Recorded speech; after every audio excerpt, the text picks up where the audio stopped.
And according to the National Weather Service, the Mississippi River will rise nearly 4 more feet over the next week. News 8's Colin Riviello is live for us in downtown Davenport, where local leaders spoke about preventive measures they are taking. Colin, how are they feeling about the work they've done so far? John, city officials say they're confident in the work they're putting in, as you can see right next to me.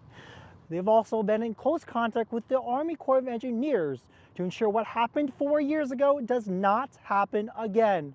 Workers are working around the clock, filling containers with dirt to use as barriers. The city's public works director says it's tripling the amount of sand used from 2019, something Davenport's mayor says is a lesson learned from the past. After that breach happened, we engaged with them to say, hey, what can we do better? They gave their analysis, they executed. The mayor's comments were very important to say this is a flood fight. We continue to watch as the river runs.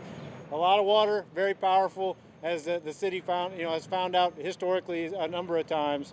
As we continue to monitor, we'll be maintaining our partnership and maintaining our cooperation. Now, officials also say they'll open and close roads based on the water's levels.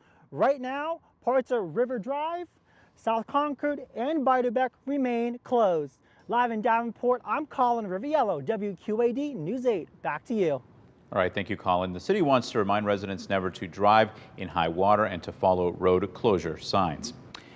And we continue to follow the river flooding across our area. Our team has everything you need to know in one place for you. Just text the word flood to the number on your screen, 309-304-0888, and we'll send you that information right to your phone.